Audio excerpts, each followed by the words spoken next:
Surya Talk Show.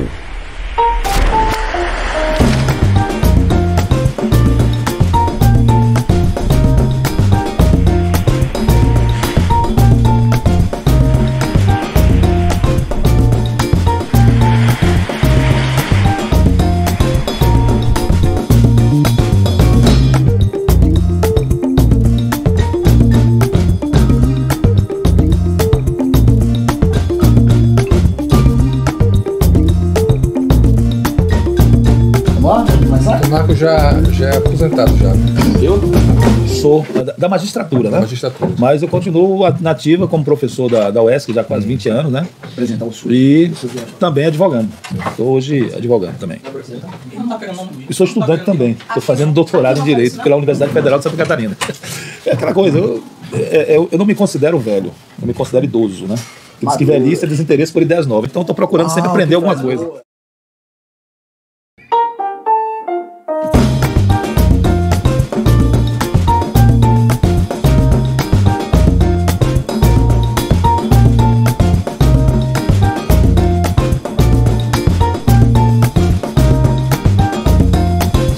Show contando a sua história na segunda temporada.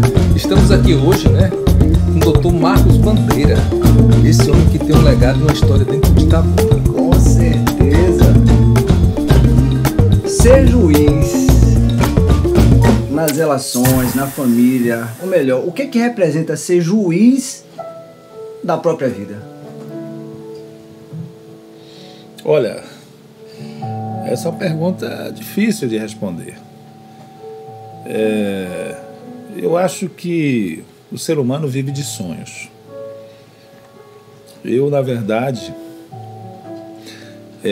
sou sertanejo, embora as pessoas pensam que eu sou de Ilhéus, mas eu fui concebido em Xique-Xique, nas barrancas do São Francisco.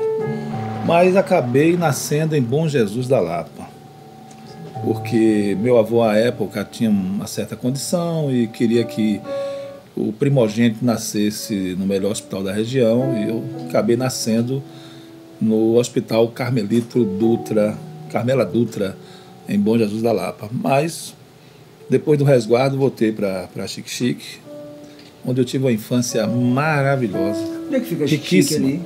É na região oeste do estado, próxima a IDC. Ela é banhada pelo Velho Chico, né? Então eu tive uma infância assim muito rica em termos de emoções, de sair para pegar um burro, né, no mato, pedalar, jogar futebol embaixo de chuva, namorar, ter boas amizades, enfim, foi muito legal, infância riquíssima. Mas com 13 anos, meu pai é aqui do sul da Bahia, de Belmonte, e minha mãe era sertaneja lá de Xique-Xique. E meu pai veio transferido da Varig, porque, por incrível que pareça, a Varig fazia a linha em Xique-Xique. Xique-Xique, Remanso, Petrolina, Montes Claros, Salvador.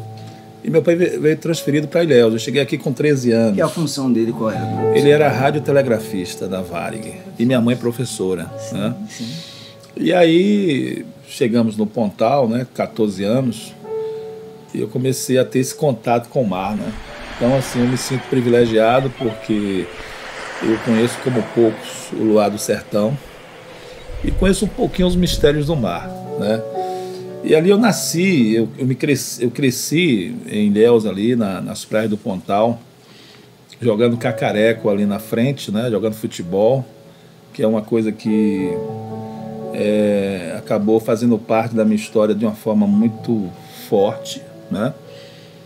Eu, em Ilhéus, com 15 anos, eu passei a jogar futebol no juvenil do Pontal, e na época o Pontal estava despontando, né, como um clube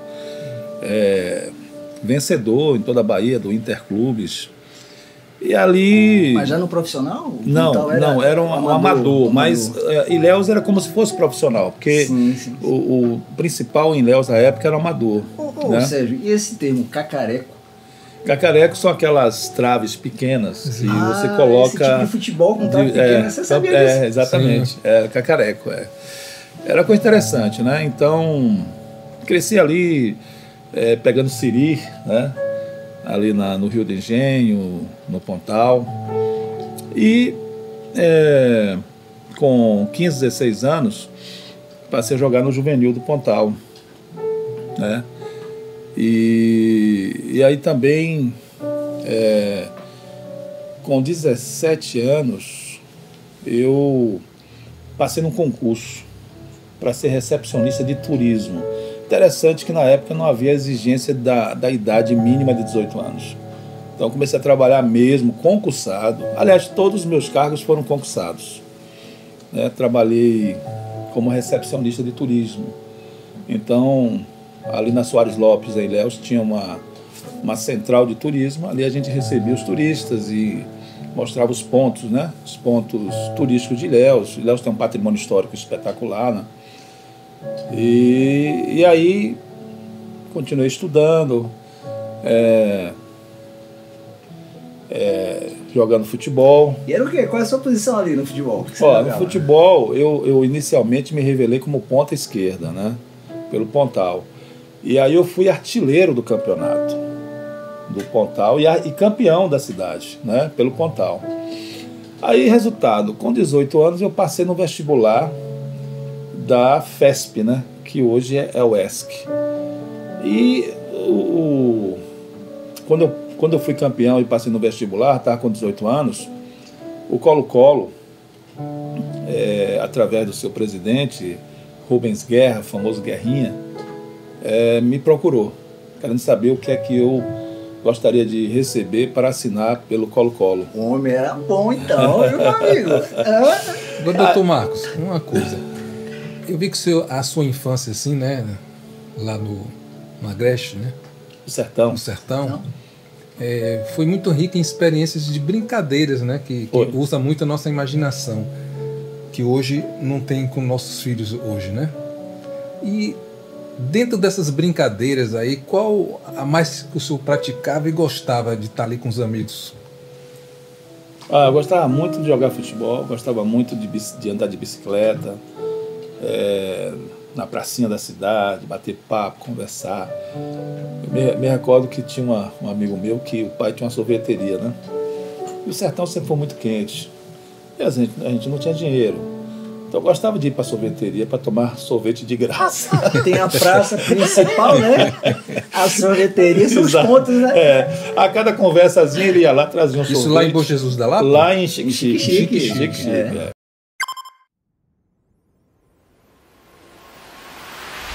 Aí, resultado, depois disso, como eu falei, né? Os jogadores que eram contratados pelo Colo-Colo recebiam terrenos, dinheiro, eletrodoméstico, geladeira. E aí o presidente chegou para mim e perguntou: garoto, o que é que você quer para assinar pelo Colo-Colo? Aí eu falei assim: eu quero isso aqui. Eu dei a bibliografia do curso de Direito, os livros de Direito. Meus pais até poderiam comprar, mas com alguma dificuldade, né? Aquele orçamento doméstico limitado, e os livros de Direito eram caros. Em Ilhéus só tinha uma livraria que era um pouco limitada, que era nacional, né? Itabuna tinha uma também aqui, não me recordo bem, mas o resto era São Paulo e Salvador. Então era uma coisa que o senhor já queria mesmo, né? Eu queria, eu botei isso na minha cabeça, né? Aí, resultado, ele falou: é só isso? Eu falei: não, isso para mim é bastante. Aí um dia, passando, eu novinho, né, magrinho, cheio de cabelo. Coisa boa, né? Coisa maravilhosa. Veja o que o tempo fez comigo, né? Aí, resultado, encontrei um diretor do Colo-Colo que chegou e falou: garoto, olha, o presidente deixou um negócio para você aqui. Aí, quando eu fui ver aquele acervo de livros de direito. Nossa, que maravilha. Aí eu só perguntei onde é que assina aqui. Aí tal. Sua família de boa? Assinei. No futebol, tranquilo? Hein? Sua família é tranquilo de você? Não, tranquilo. A filha sempre me apoiou, meu pai principalmente. E aí assinei pelo Colo-Colo e recebi os livros de direito que foram extremamente importantes para mim. Interessante. Aí o que aconteceu? teve um jogador, né, Colo-Colo, que jogou bola comigo, e que me chamou de tolo. Tolo? Você é um tolo. O Colo-Colo doido por você. Você pedir livros, ou você poderia pedir um terreno, um dinheiro. Eu falei, não, cara, eu tô satisfeito. Aí, resultado, o tempo passou, né? Me formei em Direito. Advoguei durante 5 anos. O senhor pediu conhecimento. Eu pedi...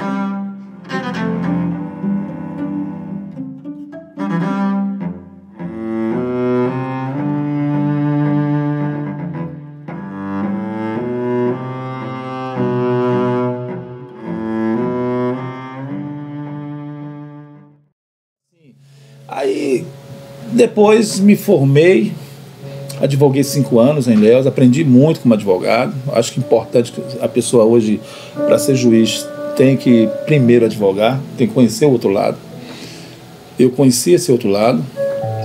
E aí 2 coisas me marcaram, porque eu já, depois me submeti a um concurso, que é um dos concursos mais concorridos e os mais difíceis, né? É o concurso da magistratura, e fui aprovado. E aí me mandaram novamente, coisa do destino, para o sertão. Eu fui juiz em Urandi, minha primeira comarca, né? Foi um lugar maravilhoso. Passei 1 ano e pouco lá. Depois fui promovido para Camaquã, onde eu fiquei 7 anos. E depois de Camaquã, em 98, 13 de janeiro de 98, eu vim para Itabuna, para ocupar aqui a vara do júri, execuções penais, infância e juventude e da lista de imprensa. Então o senhor chegou a Itabuna através da própria magistratura? Da magistratura, através da promoção. Mas já como juiz? Como juiz. Cheguei em Itabuna como juiz, em 98, 13 de janeiro de 98. Aí, bom, né? Muito bom. Itabuna ganhou esse presente. Não, eu também acabei amando Itabuna. Adoro Itabuna hoje de uma forma muito intensa. Tem um sentimento muito grande. Tem uma raiz já plantada aqui, né? Com certeza. E assim, minha família está aqui, né? Eu me aposentei aqui? E continuei aqui, né? Os meninos nasceram todos aqui em Itabuna? Não. Teve 2 que nasceram aqui. Nasceram aqui Daniele e França, que é a minha que eu adotei. Júnior e Michele, né, minha filha mais velha, nasceram em Ilhéus. Na antiga, hoje já não existe mais, maternidade Santa Isabel, em Ilhéus, né, que não existe mais. Bom, aí o que acontece? Eu, já na condição de juiz, vim para Ilhéus, umas férias e tal, fiquei ali num restaurante na Soares Lopes, em Ilhéus, restaurante Bumba Meu Boi. Aí eu tava lá, tomando vinho, ouvindo um sonzinho, né? De repente eu vi alguém me chamar, né? Eu já era juiz, ele me chamou pelo meu nome, né? Marcos e tal. Aí eu falei, pô, esse cara me conhece. Aí eu saí e fui ao encontro dele. E aí quando me aproximei, a proporção que você vai aproximando de alguém que você não vê há muito tempo, você depois começa a reconhecer, né? Aí eu reconheci que foi aquele cara que jogou comigo no Colo-Colo. Aí eu cheguei... Dá aquela frase lá? Aí eu cheguei e tal, e aí, rapaz, tudo bem e tal? Ele falou, rapaz, tô até agora aqui sem comer, me arranja alguma coisa aí. Mesmo? Aí eu dei alguma coisa pra ele, não sei. Aquele rapaz da palavra que chamou o senhor de tolo. Me chamou de tolo. Veio comer a vida, né? E aí, resultado, eu entreguei e tal. Fiquei triste, né? Porque a gente quer ver os amigos bem, né? Prosperarem, né? Eu mesmo fico muito feliz quando eu vejo alguém assim. Porque o senhor não ficou ressentido com aquela frase dele, não, né? Compreendeu eu compreendi aquele momento e tal, né? E aí, resultado, eu não mais ouvi, sei que... Porque assim, eu aprendi com a vida que a vida é cíclica. A vida, eu tive um momento na minha vida que eu fui jogador de futebol, mas eu tinha que parar. Eu entendi que eu não poderia ser conformista. Conformista é quando você está na sua zona de conforto e você não pensa mais em alçar voos. E surgiu um fato para mim assim que foi traumatizante, mas também foi libertador para mim. Como eu te falei no início, eu era recepcionista de turismo. Eu fui concursado, foi um concurso, passei no concurso. E uma certa feita, meu sogro era político, né? E meu sogro abriu um diretório de um partido aqui em Barro Preto. E eu estava namorando com minha mulher, né? Eu casei com 21 anos, eu tinha 21, Rosana com 18. A única mulher até hoje. A única, exatamente. Minha mulher, Casou bem cedo. minha companheira, que sempre me acompanhou, assim, sempre me deu todo o apoio, né? Se renovaram, né? Porque... Certamente eu não chegaria onde eu cheguei se não fosse com a ajuda dela, né? Ela é muito importante na minha vida. E aí eu fui para um domingo, né? Acompanhei meu sogro e tal, mas eu não estava nem preocupado com política. Eu nunca tive a política partidária em mim, né? Nunca tive. E estava namorando, o final de semana, né? Entretenimento. E aí, o então prefeito de Ilhéus, que me permite, eu não vou falar um nome, Sim. que ele inclusive já nos deixou, me viu ali, né? Me viu ali ao lado do meu sogro, né? Imaginando que eu estivesse fazendo política. Só que eu já era uma pessoa muito conhecida em Ilhéus por causa do futebol. Então saía em jornais, né? Não tinha televisão na época, rádio, dava entrevista, né? Jogava na seleção de Ilhéus, fui campeão baiano por Ilhéus. Aí, resultado, quando chegou na segunda-feira, eu recebi uma notificação para comparecer no Recursos Humanos. Eu estava despedido, exonerado. Eu sem saber por quê. Né, uma decisão kafkiana, né? Olha só. E aí eu tive que... Depois entendi que foi uma decisão arbitrária do prefeito de Ilhéus. E ali eu botei uma coisa na minha cabeça. Na minha vida eu não quero nunca depender de política. E foi por isso que eu fui para a magistratura. Evidentemente que nasceu de um sonho.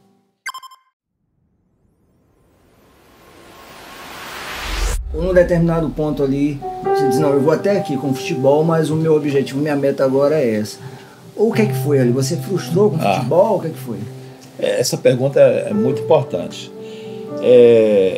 Em 1980, eu fui campeão baiano por Ilhéus. Ilhéus só foi campeão baiano 3 vezes na história.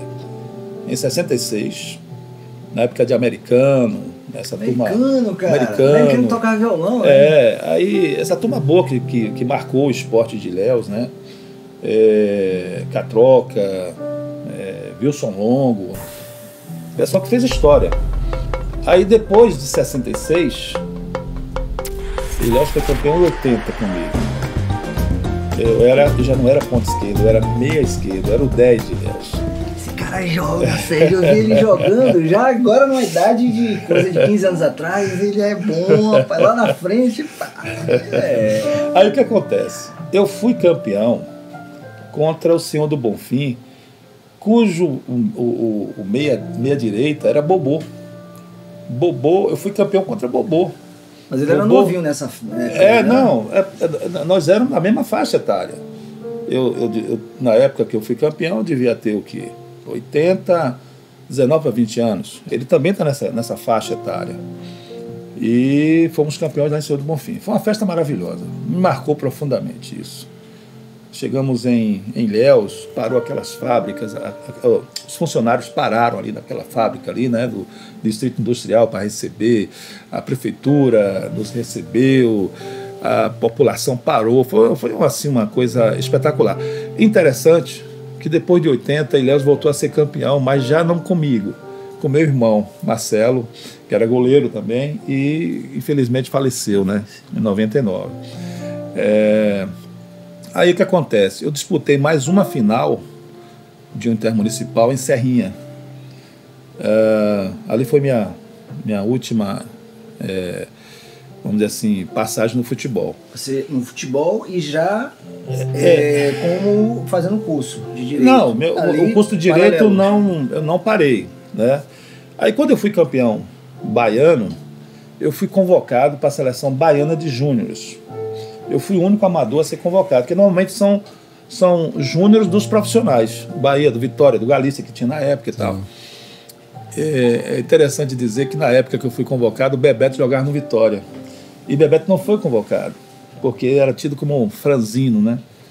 O técnico da seleção era Florisvaldo, que era técnico do Bahia. E Bebeto jogava no Vitória. E não foi convocado, criou uma crítica enorme na mídia. E Bobô foi convocado. Eu joguei ao lado de Bobô, joguei ao lado de Roberto Bahia, que era goleiro do Bahia, Salles e Dalmir. E aí, resultado, eu fiquei mais de 20 dias hospedado ali no hotel, no Pontal Hotel, ainda tem hoje lá, mas está abandonado. E aí aconteceu uma coisa interessante, que os treinos da seleção baiana, na praia, começava às 10 da manhã. E eu preocupado com as minhas aulas, né? Então eu saía às 6h30 da manhã, sem ninguém me ver, e eu vinha para o UESC, assistia às aulas. Quando dava 9h30, me mandava para lá, eu chegava a tempo ainda, fazia minhas atividades. Mas assim, eu sempre coloquei o estudo, né? E o caso de não ser conformista, né? De entender que a vida é cíclica e que você tem sempre que pensar no porvir, o que é que vem depois, qual a próxima onda, né? Então sempre me preocupei disso aí. Aí chegou um momento que eu convivi no ambiente profissional. Então eu tinha um olhar romântico, né? Então via Rivelino, Zico. Eu imaginava um dia ser também um jogador de futebol como o Rivelino era. Porque o meu ídolo de futebol não foi Pelé, não foi Garrincha, não foi Maradona. Meu ídolo foi Rivelino, né? Então eu me espelhava nele, né? As jogadas, eu sou canhoto, ele também é canhoto. E eu esperava um dia também, né? Ser um jogador profissional. Mas só que a convivência, respondendo a sua pergunta, a convivência com o ambiente profissional de futebol me decepcionou. Ali, naqueles 20 dias que eu passei com o pessoal do futebol, foi determinante para mim. Eu falei, não quero isso para minha vida. O que exatamente assim que você via? Assim, era a coisa da politicagem, da panelinha, o que era? Assim, que não era salutar, você tá naquele meio? Não sei, eu acho que talvez talvez assim a consciência do jogador, a mentalidade, era uma coisa muito rasteira, muito pequena, né? Tem aquela poesia do poeta português que diz que a vida só vale a pena quando a alma não é pequena. Então eu com todo respeito, né? Aquele ambiente realmente me disse, não, eu não quero mais. Não quero. Você entendeu, Sérgio? Não quero o que isso. Ele está dizendo? Sim. É que o futebol na sua vida teve um lugar de paixão, né? Assim, de dedicação.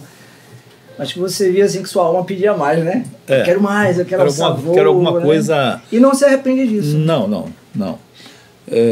As pessoas diziam, você hoje poderia estar hoje jogando na Europa. Cara, e tal. Esse tipo de frase é um negócio que fica ecoando.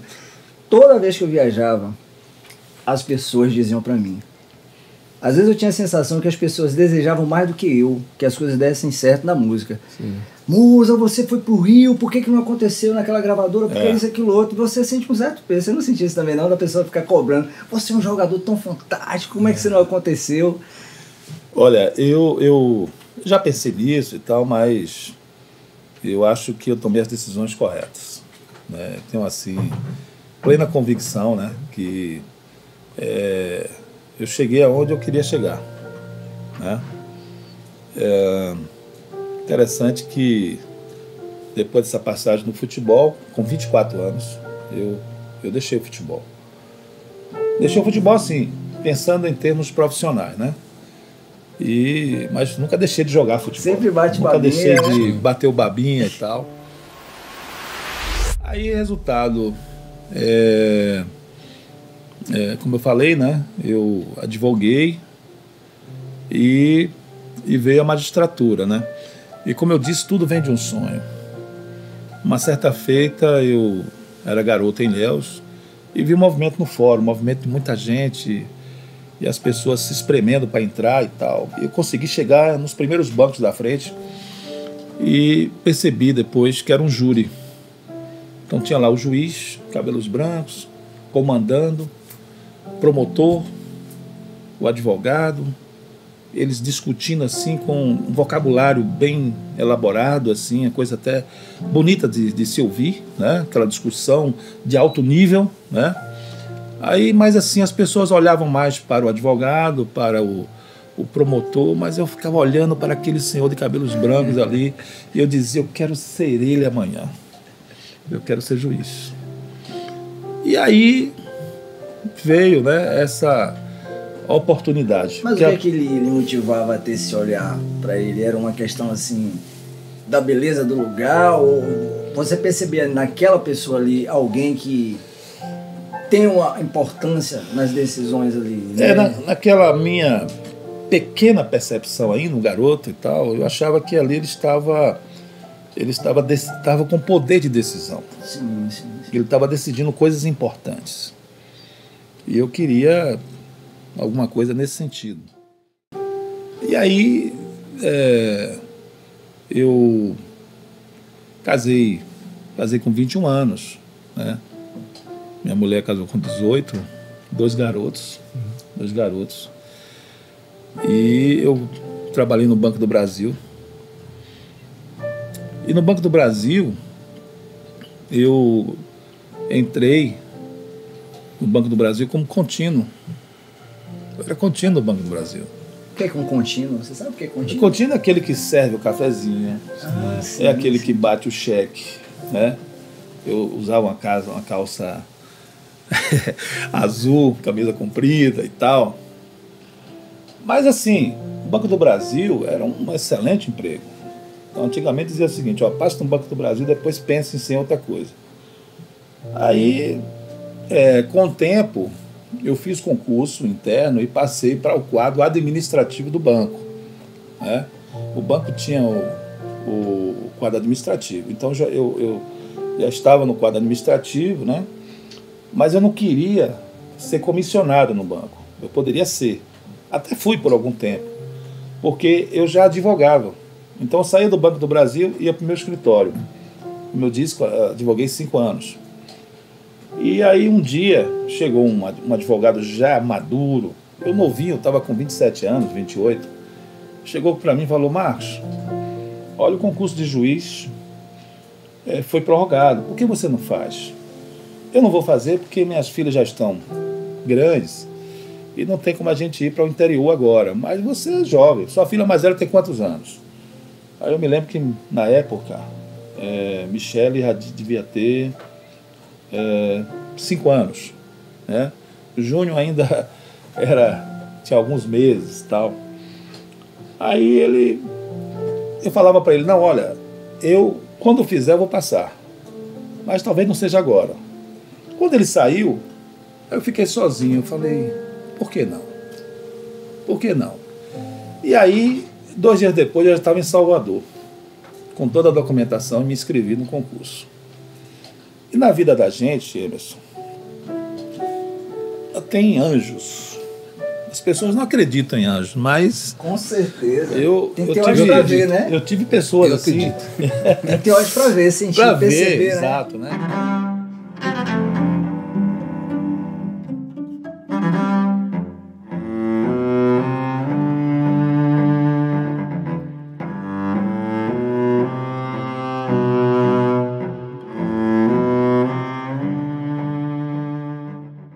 Aí eu me inscrevi no concurso.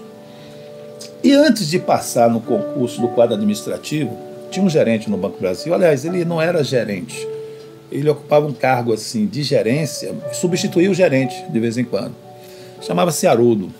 Então, Haroldo foi um anjo na minha vida. Haroldo, quando chegava o contra-cheque dele, ele comparava com o meu. Na época eu era contínuo. Falava, você pode ganhar isso aqui, depende de você. Eu era estudante de Direito. Aí eu tinha uma dificuldade em matemática. Meu problema era matemática. Eu era bom em português, era bom em técnicas bancárias. Eu chegava na matemática, até que eu aprendi matemática, com base na regra de 3, através de um amigo meu também, que teve uma história, não foi muito legal, e ele me ajudou muito nisso aí. Tanto me ajudou que a gente acabou depois fazendo um curso para as pessoas que queriam ingressar no Banco do Brasil. E eu era um dos professores de técnicas bancárias e ele de matemática. E aí, e assim eu consegui passar para o quadro administrativo e logo depois me inscrevi no concurso. Quando eu me inscrevi no concurso, eu cheguei para Haroldo e disse, Haroldo, eu me inscrevi no concurso de juiz de direito. E aí ele chegou e ficou muito feliz. Pô, rapaz, legal, você tinha que fazer isso mesmo e tal. Quanto tempo depois de ele falar disso, o senhor resolveu fazer? Quanto tempo depois? Não demorou para ter essa iniciativa, né? Não demorou. Aí, depois que ele falou isso, ele chegou para mim e falou assim, E você está fazendo o que aqui? Eu falei, não, estou trabalhando.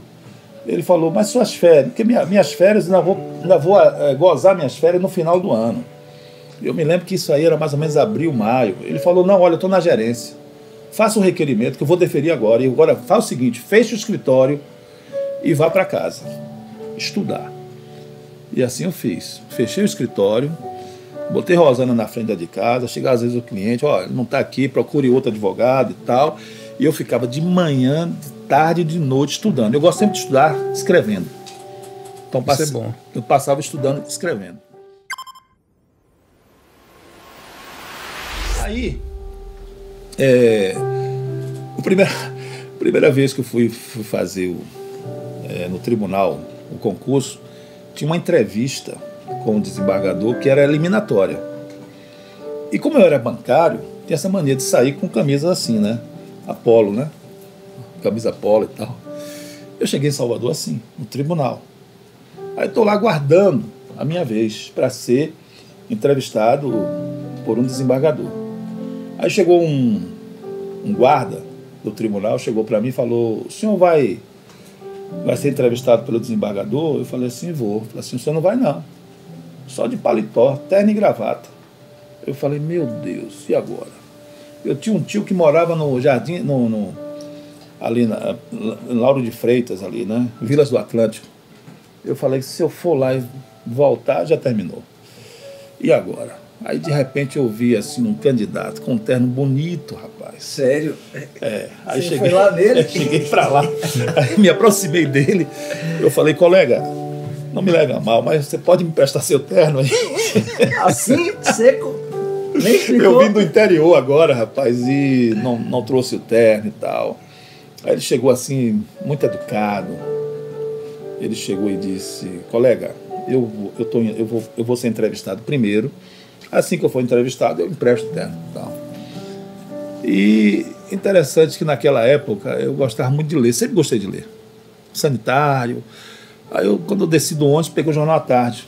E me lembro que era 88, estava passando as inovações da Constituição. Mandado de instrução, não sei o que e tal. E ali, enquanto ele estava lá, eu estava lendo o Jornal à Tarde. As inovações da Constituição. E chegou minha vez. Aí ele me deu o terno e tal, fui lá. E fui entrevistado. O desembargador só me perguntou as inovações da Constituição. E você estava afiado, hein? Eu estava ali. Mas assim, eu acho que o universo às vezes conspira a favor. Incrível, né? Como conspira, né? Aí, interessante que esse colega meu passou na magistratura também. Mas logo depois, não demorou, acho que 5 anos, ele faleceu. Foi uma pena, mas ele me ajudou muito.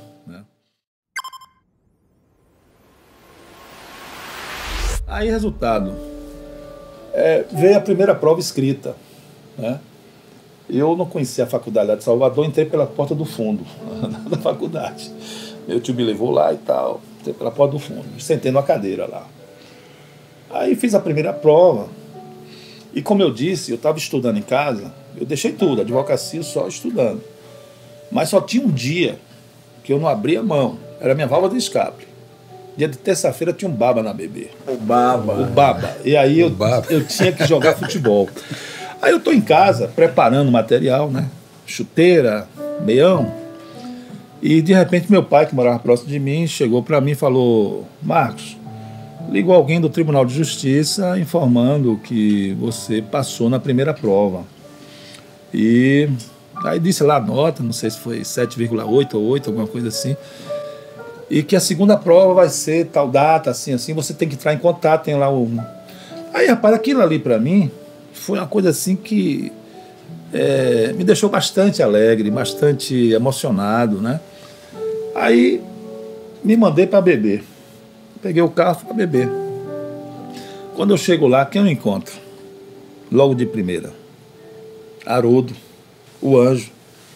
Aí cheguei para Haroldo e disse, Haroldo, eu passei no concurso de juiz. Estava tão emocionado que eu falei isso. Veja que eu só tinha passado na primeira prova. Né? Mas já estava sentindo que estava subindo aí a ele ladeira, ficou né? tão alegre que ele mandou descer todas, né? Aí eu joguei futebol, depois eu tomei cerveja, cheguei em casa no dia seguinte, eu falei, vixe, Eu tenho que passar. Rapaz, eu disse para ele que eu tinha passado no concurso, só passei na primeira prova. Agora que aumentou a responsabilidade, eu tenho que estudar mais ainda.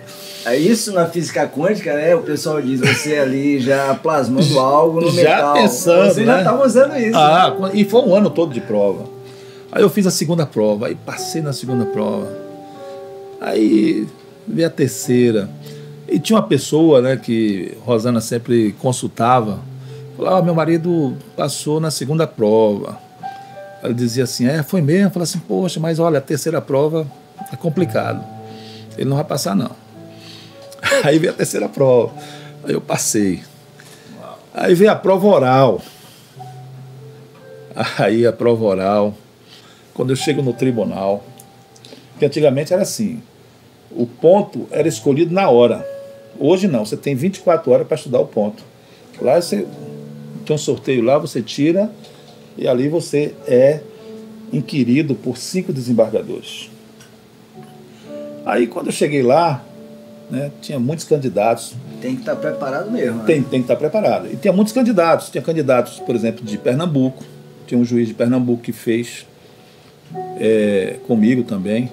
Tinha um árbitro de futebol, que era o árbitro que apitou a final do Senhor do Bonfim, que eu fui campeão. E Manuel Serapião Filho. Sim. Ele foi árbitro de futebol. Ele fez o concurso junto comigo. E aí, em razão do futebol, fizemos uma amizade. E interessante que quando eu vi muita gente desmaiando, nervoso, eu saí daquele ambiente. Procurei um sanitário, sentei no trono e falei, não, peraí, eu cheguei até aqui agora e não vou entrar nessa energia aí. Sim. Aí fiquei lá concentrado, aí fui. Quando sorteei o ponto, caiu um ponto que realmente eu dominava. E passei pelo segundo desembargador. Que foi? Foi sobre possessórias, na área civil, né? E na área criminal sobre tóxico. Então eram 2 temas que eu dominava. Aí nós passamos por 4 desembargadores, mas chegou o almoço. E tinha um 5º ponto ainda, né? Que o outro desembargador, que era um desembargador muito... Aliás, não era desembargador, era representante da OAB, Thomas Bacelar, que era muito exigente. Uma pessoa extremamente preparada, né? E já conhecia Serapião, porque Serapião era árbitro de futebol, muito conhecido, aspirante da FIFA. E aí Serapião chegou para mim e falou, Marcos, a gente já sabe qual é o ponto, vamos almoçar e depois vamos para a biblioteca do tribunal, vou ficar no 5º andar, você faz pergunta para mim, eu faço para você e tal. Aí fizemos isso. Me lembro que em frente ao Fórum Rui Barbosa tinha um restaurante japonês, né? E a gente comeu aquela comida chinesa, né? E voltamos para lá para o tribunal e ficamos conversando e tal. Aí de repente chega o Thomas Bacelar, que conhecia o Serapião.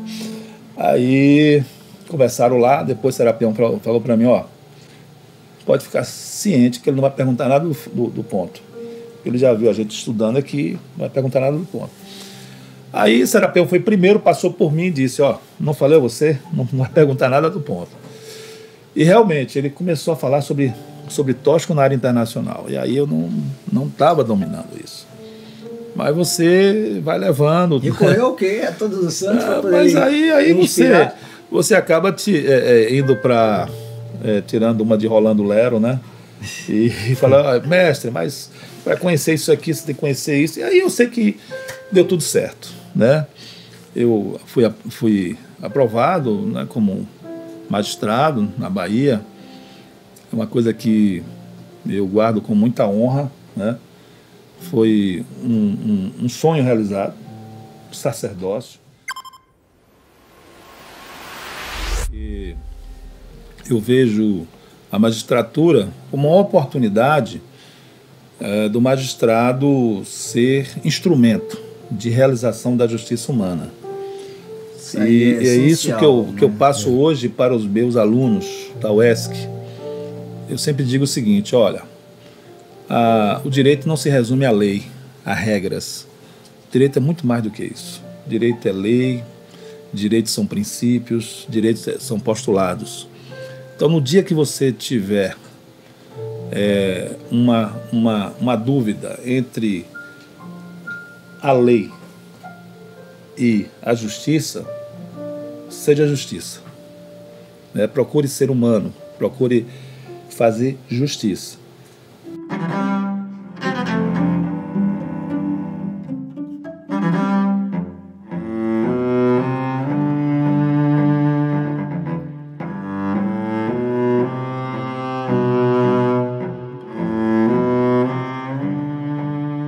Você pode me indagar, o que é justiça?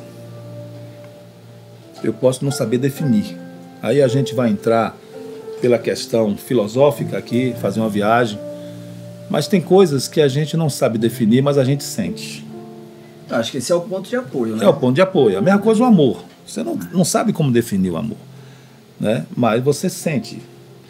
E assim, a magistratura me deu essa oportunidade de tentar fazer justiça. E como eu disse no início, para ser juiz hoje, eu acho imprescindível que o magistrado tenha advogado antes. Porque eu tive uma situação... Isso traz uma tarimba de relações, de saber que a coisa não é tão ali dentro daquilo que ele está lendo, mas tem que perceber o outro também nas relações. É nesse sentido que o senhor fala? Porque assim, hoje tem uma forma de recrutamento de juízes, que o juiz ele sai da faculdade, muitas vezes preparado, teoricamente absorveu o conteúdo das disciplinas, mas ele sai um tanto verde, sem experiência de vida, né, sem conhecer as coisas da vida.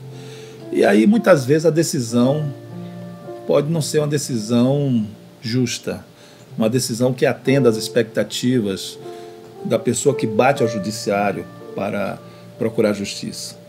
Então, assim, eu acho importante a pessoa advogar, né? Hoje muitas vezes substitui a advocacia por uma questão de ser assessor de juiz, por exemplo.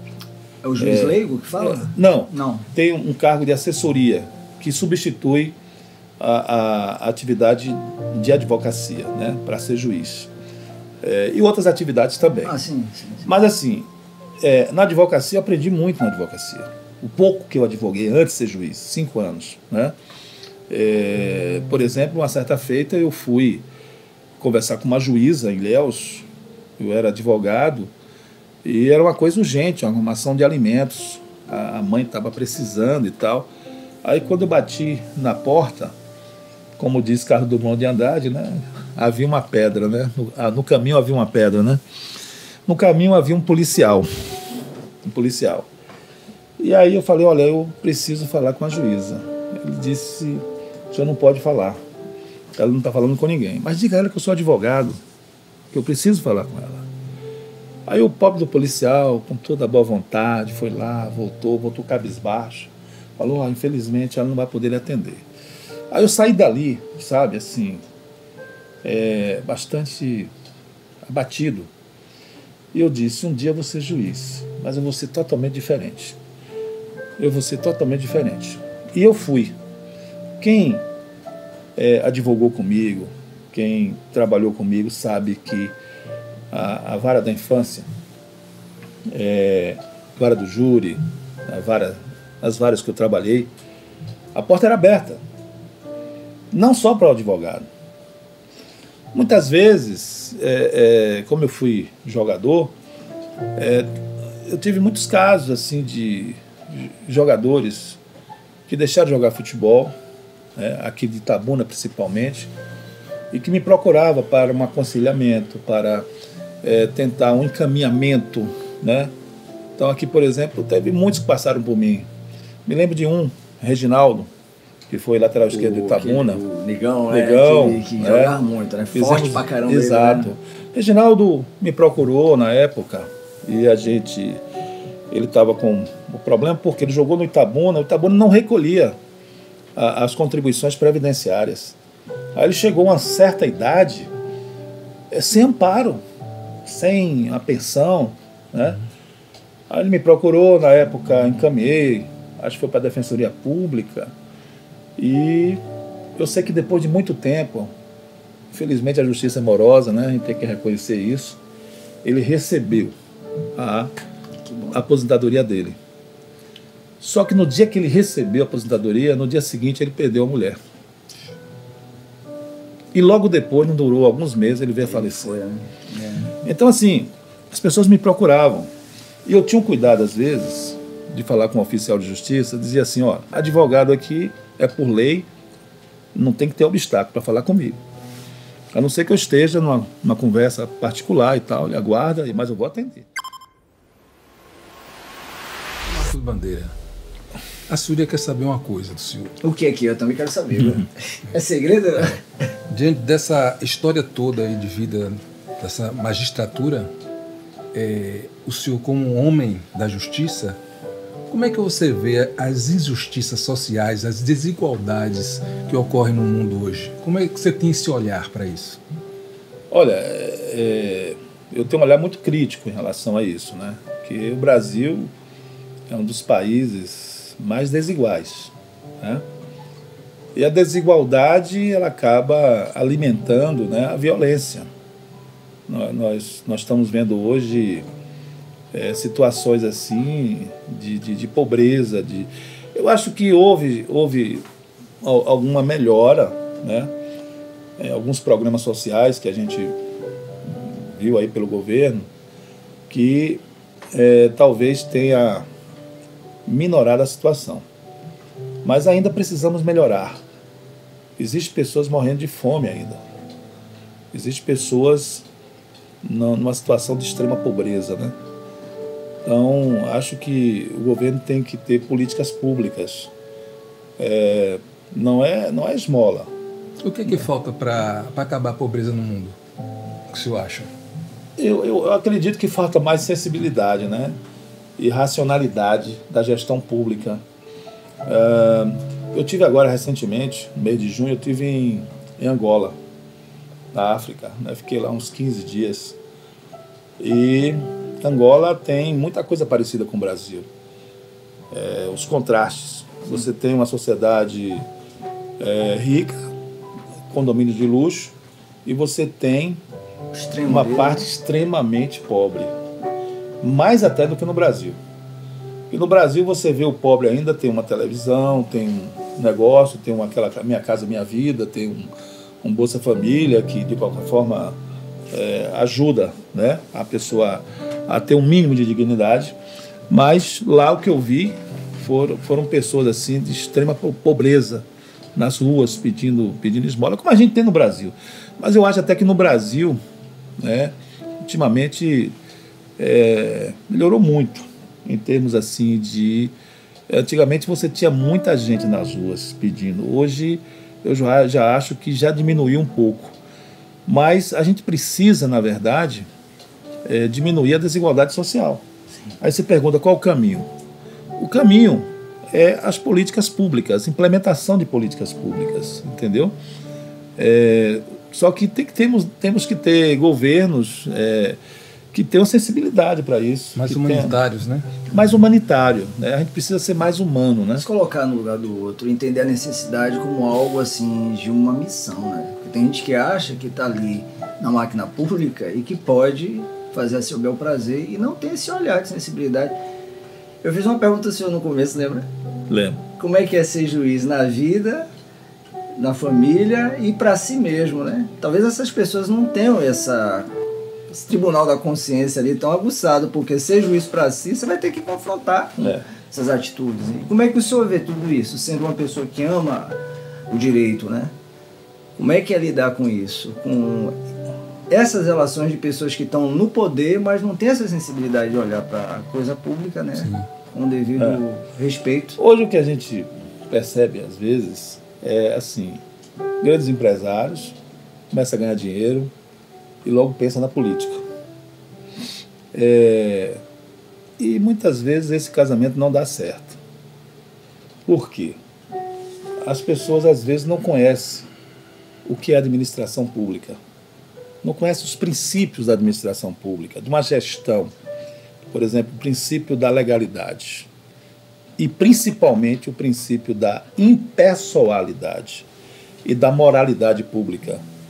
Porque você não pode chegar e dizer assim, não, eu vou querer que meu filho, minha mulher ocupe um cargo tal, tal, tal. Aí vai ferir o princípio da impessoalidade. Já é diferente, né, do lado particular. Então, assim, eu particularmente tenho uma ideia, não é preconceituosa. Eu acho que o cara, para ser prefeito de uma cidade, para ser governador, presidente, ele tinha que ter uma formação em gestão pública. Conhecer o que é gestão pública, o que é uma licitação, quais os caminhos para uma licitação, um contrato administrativo, né? Para que ele realmente consiga gerir, né, administrar essa máquina pública, que é uma coisa complicada, né? Hoje a gente tem algumas mudanças. A gente está falando hoje, por exemplo, de uma administração consensual, de se fazer acordo. Nós estamos falando hoje a chamada administração concertada, né? E isso tudo implica conhecimento. Eu não vou muito longe, mas talvez vocês concordem comigo. Como é importante a gestão pública. Não é só questão de honestidade. Honestidade é um dever do cidadão. Sim. Né? Mas parece assim que o cara ser honesto é uma virtude que a gente tem que, vamos dizer assim, enaltecer. Né? Né? Enquanto princípio, é obrigação, cada um ser honesto. Né? Honesto basilar, né? E assim, eu acho que o povo tem o direito de ter um governo honesto. Sim. Olhe bem, aqui perto de nós temos Vitória da Conquista. Que até pouco tempo atrás, talvez fosse a 5ª ou 6ª cidade da Bahia. Mas hoje ela pegou Ilhéus e Itabuna e colocou no bolso. Uma cidade que está com mais de 320 mil habitantes. E é que tem menos violência hoje, né? Exatamente. O que é que eu imagino? Gestão pública, sociedade civil também, organizada. Sim. E politizada, no bom sentido, né? De cobrar, de fiscalizar, de transparência. A gente não tem. Mas o que assim, pode trazer para essas pessoas que ocupam esses cargos como, vamos dizer assim, preparação para essas pessoas? Falta ali um trabalho de espiritualidade ou de psicológico, mais humano. O senhor até falou de um projeto que a gente achou bem interessante, né? Sim. No tocante a pessoas, de resgate de pessoas, sim, né? No tocante à marginalidade, a pessoas de desvio de conduta. Reestruturativa, como é que era o nome? Não, justiça restaurativa. Restaurativa. Fala um pouco disso, como é que é isso? Vou falar sobre isso. Mas assim, essa questão, você fez a pergunta aí, eu acho que falta nas pessoas o compromisso com os interesses coletivos. Sim. Tá? Você não misturar seu interesse pessoal com o interesse coletivo. Então, você pega às vezes um gestor que de repente consegue cooptar a maioria de uma Câmara de Vereadores, não estou falando aqui de Itabuna, estou falando da forma geral, e aí faz tudo o que é permitido, né? E as pessoas percebem, poxa, gastou X nisso aqui, uma mera ornamentação, uma festa. Superfatura. Você está me entendendo? E isso fica por isso mesmo.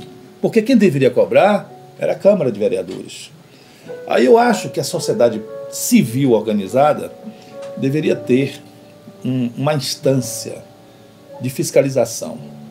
Que se colocasse um painel para saber o que se gastou,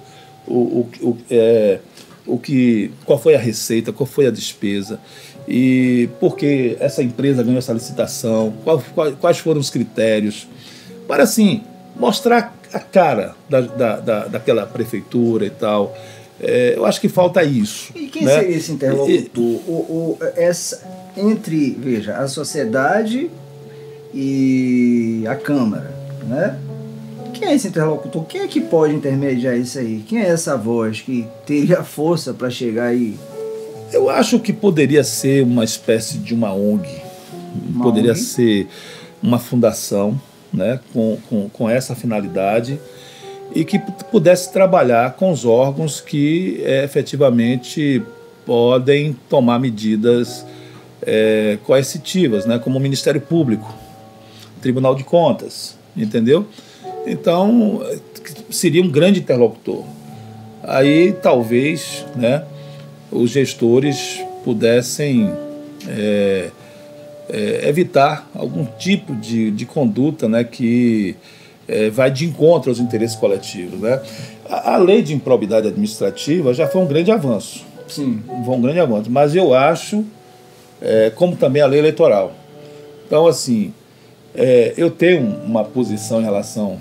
Uma vez eu fiz uma crônicazinha e coloquei mais ou menos assim, tem muito tempo isso, o calcanhar de Aquiles do político desonesto, né? Por quê? Porque o cidadão tem contas rejeitadas, todo mundo sabe que é um sujeito ímprobo, que mete a mão no poder público, aí vem as eleições e ele se candidata porque prepondera aí o princípio da presunção da inocência. E o que acontece? Ele volta a ser eleito, né? E continua na vida pública, mesmo sendo um político reconhecidamente desonesto. Aí, quer dizer, o que é que eu acho? Se o cidadão tem lá uma pendência administrativa, uma conta que foi rejeitada, um ato de improbidade administrativa, uma decisão judicial, ele primeiro tem que desconstituir essa relação para poder se candidatar. Então, acho que essa mudança de perspectiva poderia filtrar e a gente ter direito a candidatos honestos. Que mundo ideal esse, né? A gente poder construir um mundo assim, né? Pois é, mas dentro assim, de uma estruturação assim. Outra né? coisa que veio também dentro dessa filtragem foi a lei da ficha limpa, né? Que também está aí, né? Que melhorou bastante, mas ainda não é o ideal. A gente tem que criar mecanismos para evitar que esse sujeito que é desonesto, que não está nem aí com o interesse público, que está pensando mais em se locupletar, em se enriquecer, né? Essa vida é família, o senhor é pai de quantos filhos? Pois é, né? Não são mais meninas, né? Não. São quatro filhos, né? Um do coração, né? Tem uma do coração. Minha filha mais velha, Michele foi atriz, né? Sim, você lembra que ela fez Pôr dos Milagres? É verdade. Ganhou o prêmio aqui em Jupará, né? Jupará, nós Jupará, exato. É isso mesmo. Mas Michele resolveu seguir a carreira jurídica. Hoje é juíza de direito, juíza do trabalho em Salvador. E assim como o senhor exerce com amor também, com um dever consciencial. Michele é uma excelente magistrada, ela passou num concurso também muito difícil, né? Na Justiça do Trabalho em Belo Horizonte, Minas Gerais. Era um concurso aí para mais de 21 vagas, só passaram 14. Casada, com filhos já, ela? Ela na época não, era solteira, né? Hoje eu digo ela já está casada. Já está casada. Aí ela ficou 2 anos em Minas, depois... E é importante salientar que nesse concurso em Minas eram mais de 1.000 e poucos candidatos, só passaram 14, ela passou em primeiro lugar em provas. O DNA, meu amigo. Primeiro lugar em provas. O DNA dá essa estabilidade. E ela também veio, egressa da UESC, né? Ela é um fruto da UESC. Aí ela fez mestrado na PUC em São Paulo e hoje já está há uns 10 anos como juíza em Salvador. Minha segunda filha é Daniele, né? Daniele... Foi modelo, desfilava, né? Foi vice-miss Bahia, né? Ela representou Itabuna, né? Interessante que eram 25 candidatos, eu participei lá, estava lá no Teatro do Comércio em Salvador, e ela empatou com uma candidata de Teixeira de Freitas. E quem decidiu foi um magistrado. Aí ele me conhecia, mas estava na plateia, ele nem sabia que era minha filha que estava concorrendo. Aí ele acabou escolhendo a candidata Teixeira de Freitas. Aí depois eu fui perguntar a ele, mas rapaz, qual foi o critério que você utilizou? Ele falou, realmente sua filha era mais bonita. mas a candidata de Teixeira de Freitas tinha 2 centímetros a mais. E eu, como juiz, eu tenho que ter um critério objetivo. De altura? Foi pela altura? É, altura. E o outro é Marcos, né? Marcos Júnior. Marcos Júnior. Dani... Marcos tem a via artística, né? Ele tem, mas ele deixou, né? Hoje ele é advogado, né? Como Dani também, Daniela é advogada. Sim, todos então, né? Dani é advogado, trabalha comigo no escritório, hoje eu advogo, né? Me aposentei como magistrado e tenho um escritório aqui, né? O Bandeira Advocacia, e tem uma equipe lá, e dentro dessa equipe estava a Daniele, mas Daniele resolveu ir morar nos Estados Unidos, né? E nos deixou aí tem uns 2 meses, né? Tentar uma nova vida, né? E atualmente tem Marcos Bandeira Júnior, né? Que é advogado também, inclusive é secretário-geral da OAB, né? Ele foi eleito, né? E também empresário, né? Sim. Tá lidando aí com roupas masculinas. Flag, né? Flag. E tem a Franciele, né? Que nós adotamos com 1 ano e pouco, tá com 25 anos. Daí, por enquanto, a gente ainda não sabe bem o que ela quer, mas tá. Uma hora vai se decidir, né? E como é esse coração de pai? Como é que é essa relação com os filhos? Como é que você foi aquele pai que exigiu, olha, você tem que ter uma profissão para vencer na vida? Ou deixou que eles mesmo... Não, eu nunca fui muito, assim, de direcionar para... Apenas assim, mostrava a importância dos estudos, né? Sim. Tanto é que questão de crença, religião, eu nunca fui de determinar, né? Porque eu acho que essa questão de crença, religião é uma coisa que brota de dentro para fora. Fé é algo que não vem de fora para dentro, vem de dentro para fora. Então lá eu sei que todos são cristãos, a gente acredita em Deus, em Jesus Cristo, mas a religião a gente deixa à vontade, né? Não me considero uma pessoa religiosa. Eu acho que eu sou uma pessoa espiritualista. Não sou muito de frequentar a religião, respeito, mas vejo que muitas pessoas às vezes colocam a religião na frente de Deus. E eu não preciso de intermediários para falar com Deus. Então faço minhas orações em segredo. Eu não saio de casa sem orar. Aliás, eu e minha mulher, nós fazemos orações juntos. E para mim isso é um alimento diário e vivo bem assim. Não preciso ir para uma igreja, para um templo.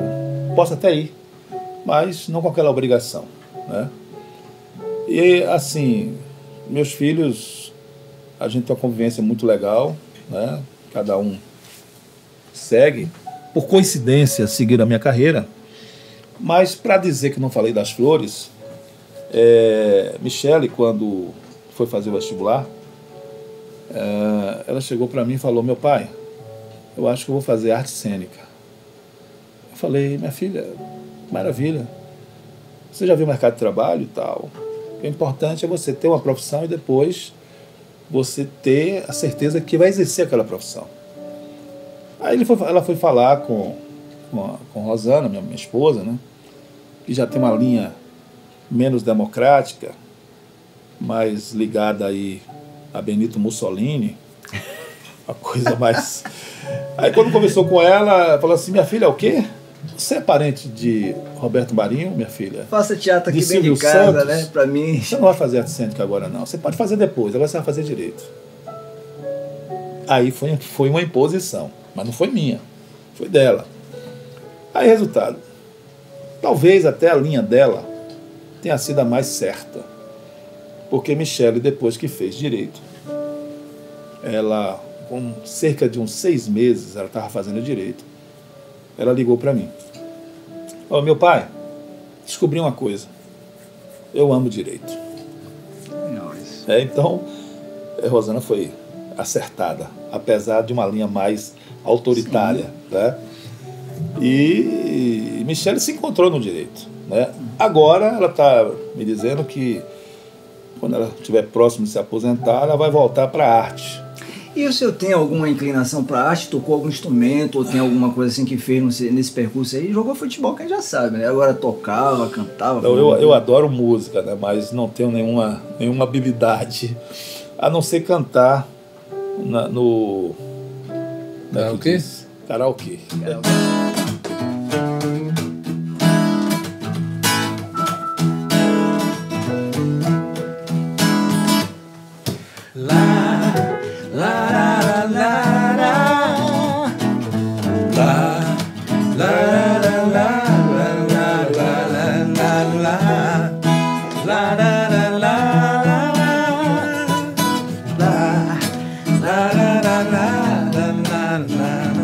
Tanta gente se esqueceu que a verdade não mudou. Quando a paz foi ensinada, pouca gente escutou. Mas meu amigo, volte logo, venha enxugar meu povo. O amor é importante, vem dizer tudo de novo. Lá, lá, lá, lá, lá, lá, lá, lá, lá, lá, lá, lá, lá.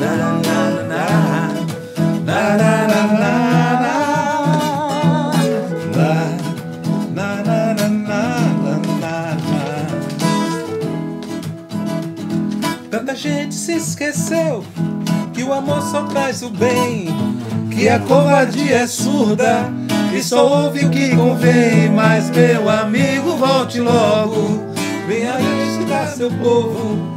O amor é importante, vem dizer tudo de novo. Lá, lá, lá, lá, lá.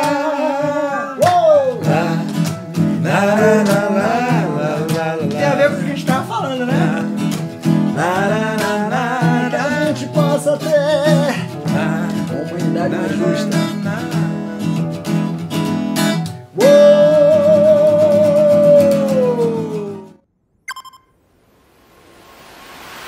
O senhor é um homem de bastante conhecimento.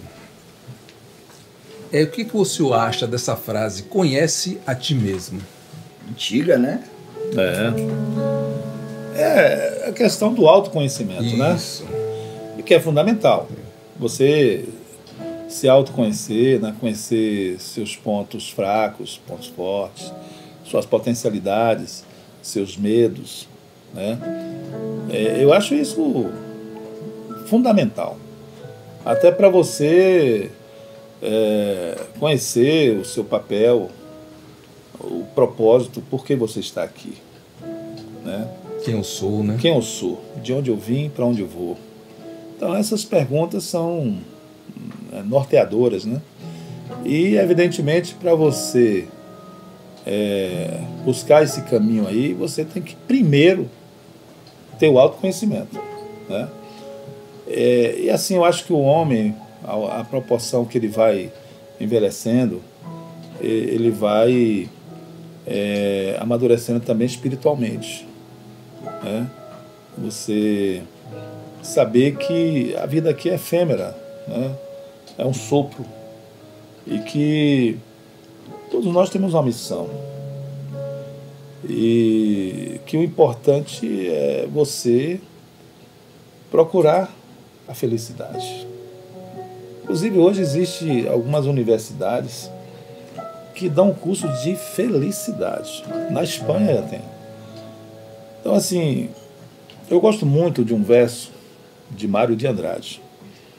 Ele tem um verso, ele tem um poema, melhor dizendo, salvo engano, são tempos valiosos ou tempos maduros. Ele fala alguma coisa assim, que ele recebeu uma bacia de jabuticaba cheia.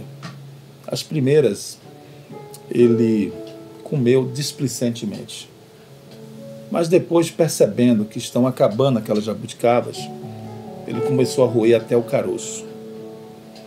E ele ele chega e diz que percebeu que ele tem muito mais passado do que futuro, e que agora ele tem pressa de viver, mas viver com pessoas de verdade. Que fique fora disso a mediocridade. Ele não quer mais saber de fazer acariações com desafetos, de alguém lutar pelo honroso cargo de secretário do coral.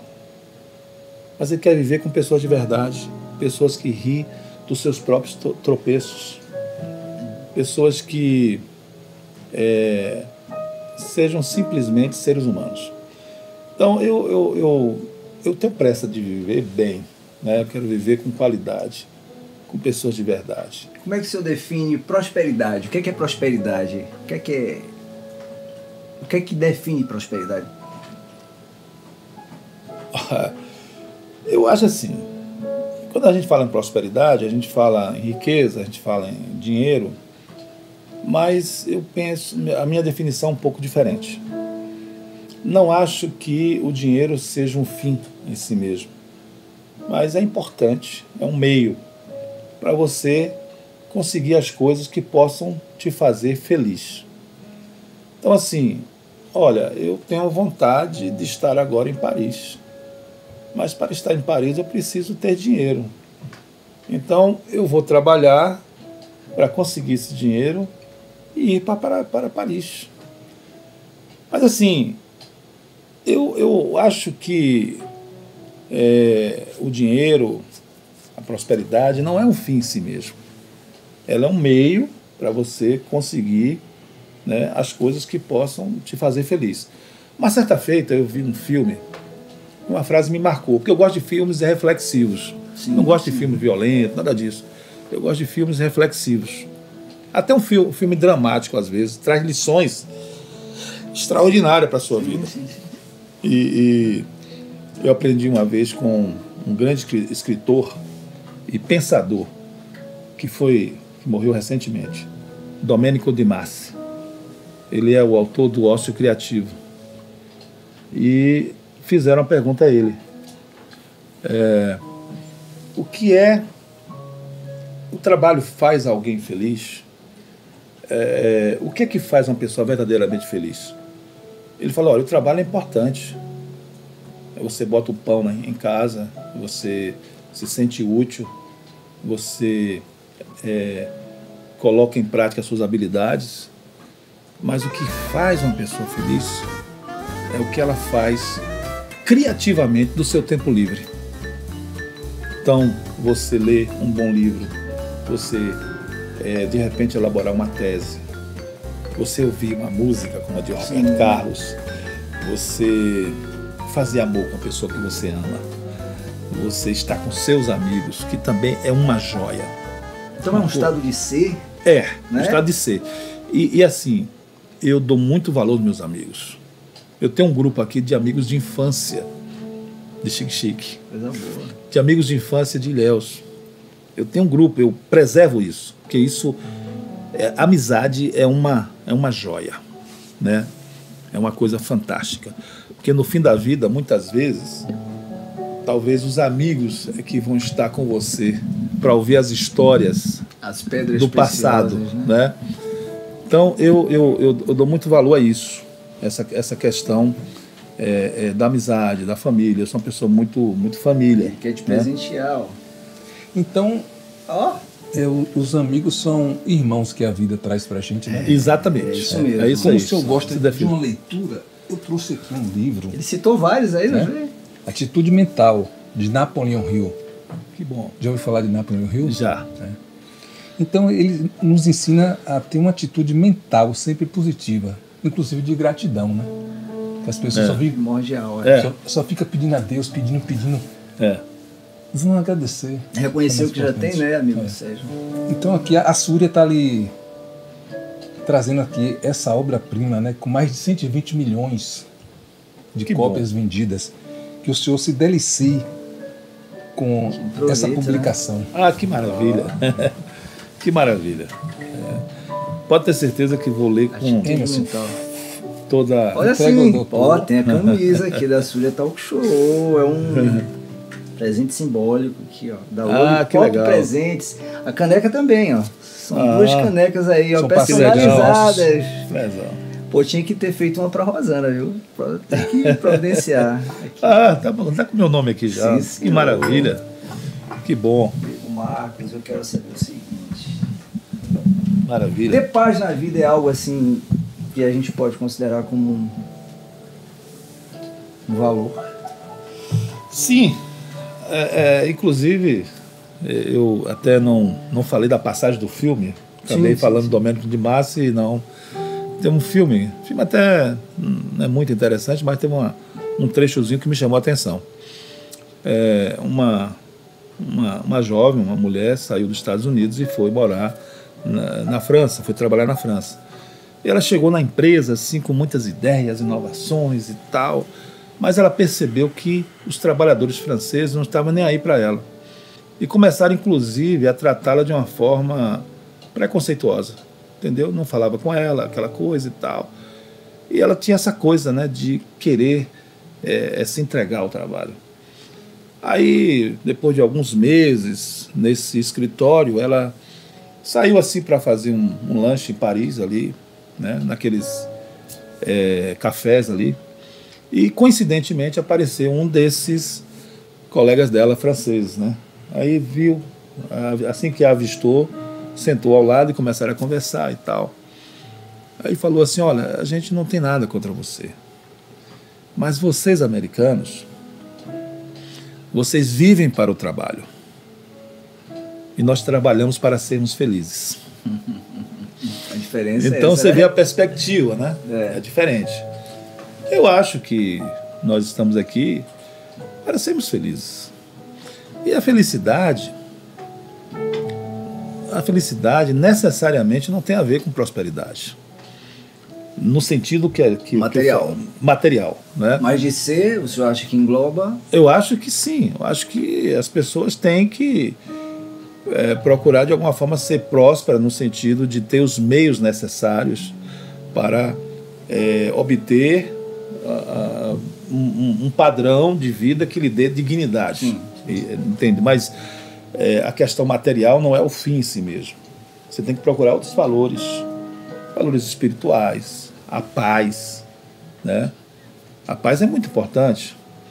Eu me lembro que um colega meu, numa palestra, ele chegou e falou assim, que estava com um moribundo, conhecido, o cara era conhecido, mas já estava moribundo, estava morrendo de câncer. E ele chegou para o amigo dele e perguntou: meu amigo, nesse momento que você está nessa situação, o que é que você gostaria de ter agora? E ele esperava que ele falasse saúde. Ele disse paz. Da mesma forma que as pessoas procuram viver em paz, eu quero morrer em paz. E assim, o ser humano é isso. A gente nasce, a gente cresce, a gente morre. Um dia a gente vai sair desse mundo. Daqui... E o que a gente leva? Pois é, né? Quais são os valores? A conta bancária não leva, né? Com certeza. Eu acho que são as marcas, né, que a gente deixa aqui, né? E eu acho que vale a pena quando você, através do seu trabalho, através da sua atividade, através da sua arte, você faz o outro feliz. Eu acho que o ser humano é um ser gregário. Ele não consegue viver só. Embora a gente tenha que separar o que é solidão de solitude, né? Eu adoro a solitude também. Às vezes, há necessidade de você ter sua privacidade, né?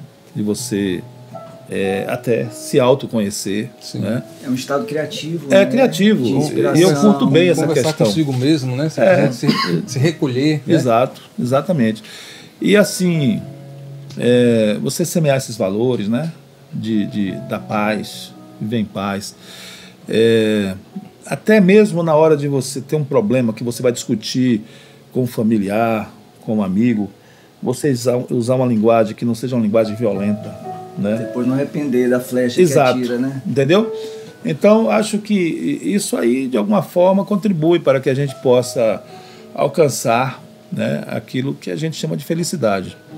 Dignidade do ser humano, né? Importantíssimo. Doutor Marcos, e a paz? O senhor falou tanto da paz aqui, as pessoas ficam procurando a paz ali, cá. Onde é que está a paz? Está dentro de cada um de nós. Não é? Então faça, de cada um. Mergulhar e buscar. Tá buscar dentro de cada um de nós. Frase que você lembra assim, como aquela frase que meu pai me disse e que é um exemplo para mim até hoje, e que foi tomada de decisões com referência ao pai lá atrás. O que é que representa seu pai, assim, de valor? Meu pai foi um grande homem. Um homem bastante honesto, trabalhou. Pra você ter uma ideia do meu pai, tem 2 fatos que eu gostaria de contar. Meu pai me disse que só iria aprender a dirigir quando tivesse um carro. Ele era muito assim, sabe? Se eu chegasse em casa com alguma coisa, eu tinha que justificar. Bastava olhar 44. E ele só veio ter um carro quando se aposentou. Antes disso... E só aprendeu a dirigir quando se aposentou? Quando se aposentou. Mas aprendeu a dirigir? Aprendeu, mas assim, já com muitas dificuldades. Uma coisa interessante, eu tive uma criação tanto, digamos assim, rigorosa, e meu pai, eu ainda garoto, 18 anos, 19 anos, quando eu ia sair à noite, ele dizia para mim, olha, 10 horas em casa. E eu posso dizer com segurança que eu fui a primeira pessoa a fazer bafômetro no Brasil. Porque quando eu chegava às 10 horas, meu amigo, meu pai estava atrás da porta. A primeira coisa que ele fazia, só para ir. Rigor e disciplina. Para ver se tinha álcool, entendeu? Eu até os 20 anos não usava álcool. Mesmo porque eu era atleta, eu jogava futebol. Então ele era um homem do rigor e da disciplina. Isso você herdou do DNA dele, meu pai foi né? isso aí. Agora sim, meu pai foi também um grande jogador de futebol, no Belmonte, mas o pai dele era coronel e era muito, digamos, rigoroso com ele. Aí o que acontecia? Ele ia jogar futebol e botava um cara em cima do muro em Belmonte, para avisar quando o velho vinha da roça. Aí quando o velho aparecia, o cidadão assobiava e ele saía em toda disparada. Porque meu avô dizia para meu pai que futebol era coisa de moleque naquela época. Essas coisas, né? O filho dele não podia jogar. Que era uma bobagem. Meu pai, na verdade, quando teve a oportunidade, me deu todas as oportunidades para jogar futebol. Meu pai ia para o Mário Pessoa, em Ilhéus. Mas ele é vivo ainda? Não, né? Ele já nos deixou. Mas meu pai ia com radinho de pilha para me assistir jogar, para assistir meu irmão Marcelo jogar. Ele era fã de Maurício, você, assim, ele tinha um orgulho da gente, muito Tem grande. alguma frase que ele disse em algum momento que você, nossa, essa frase até hoje ecoa aí, para mim é um exemplo de... Olha, ele sempre passou pra gente valores, né? Eu não me recordo assim, mas ele sempre dizia o seguinte, que a melhor coisa do mundo é você dormir com a consciência tranquila. Essa é a paz, né? Essa sim, essa é a grande frase dele. Então, ele sempre foi uma pessoa muito rigorosa nas suas coisas e tal. Mas, assim, sempre foi aquele paizão, né? Pra você ter uma ideia, ele trabalhava na Varig, e a primeira vez que eu saí do país, saí porque meu pai propiciou a viagem. Porque, como ele era funcionário da Varig, tinha direito a viagens, cortesias, né? E foi a primeira vez que fui para Portugal, acho que em 90 e tal, fui com ele. Então, assim, era uma pessoa extremamente generosa, com os filhos, com os netos. Chegava Natal, ele gostava de enfeitar a casa, né? Comprava árvore de Natal e tal, dava presente para cada um, para os filhos, para os netos, e assim foi. Família, a vida toda, né? Foi maravilhoso. Meu pai foi agregava também a família? Agregava, sim, era muito família. Ele e minha mãe. Minha mãe foi professora também, lutou muito. Infelizmente, ambos e nos a deixaram. Referência de sua mãe? Assim, o que é que tem uma lembrança assim, forte da sua mãe? A representação dela assim, na sua vida? A mãe foi aquela mãezona, né? Que, muito protetora dos filhos, né? Leoa, né? Leoa. Mas assim, batalhadora. Ela chegou a época que ela ensinava de manhã, de tarde e de noite, né, para educar os filhos, né? Meu pai trabalhando na Varig e ela como professora. Então ela passou muitos valores. Eu ajudei um pouco minha mãe, porque na época ela estava no curso secundário. Eu estimulei, ela fez a UESC, fez pedagogia, se formou na UESC. E depois de algum tempo ela se aposentou e se restringiu aos afazeres domésticos, né? Mas era uma pessoa muito especial para mim, né? Uma pessoa que, infelizmente, nos deixou ali na época da Covid. Né? É bem recente. Né? 2001, né? O nome da sua mãe? Marluce Magalhães Santos Bandeira, Sebastião Sampaio Bandeira. E meu pai nos deixou em 2014, né? A AVC aí foi embora, mas... Estão no coração, né? Estão no coração. Fiz uma pergunta a ele, logo de início. Lembra? Ele me respondeu paulatinamente, no meio da conversa, e me respondeu ao término da conversa, a todos nós, né? O que é ser juiz de si mesmo? Você viu a finesse dele, a delicadeza dele, dizer calma que você vai entender o que é ser juiz de si mesmo no percurso. Então, assim, ele falou da felicidade como algo primordial para a gente poder ter como meta, né? Porque ser feliz é uma meta de todo mundo. A gente não nasceu aqui para ser um desgraçado e viver dentro de uma condição. Nós somos filhos de Deus, e Deus quer o melhor para nós, né? E o senhor, dentro da magistratura, como juiz, tem esse olhar de compaixão em situações as mais diversas, de estar lidando com pessoas que estão ali com erro de conduta, esse, aquilo, outro, de olhar como um ser humano que ele pode ser resgatado? Olha, Emerson, essa questão, essa pergunta sua aí, eu estou acabando de responder. Eu fui juiz do júri, fui juiz, bati todos os recordes de Itabuna em termos de tribunal do júri, com mais de 200 julgamentos, fiz várias inovações aqui, fazer júri nos bairros, fiz júri em Ferradas, na Califórnia, no Sarinha, bairro Lomanto. Na área da infância, fizemos vários projetos aqui. Na área civil também trabalhei muito. Mas se você me perguntar, Marcos, onde foi que você se realizou como juiz? Aí eu não vou ter dúvidas em responder.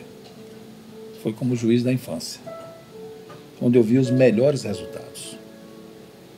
Onde, tanto é que foi através da vara da infância que eu escrevi 5 livros jurídicos. 4 da infância e um da área criminal.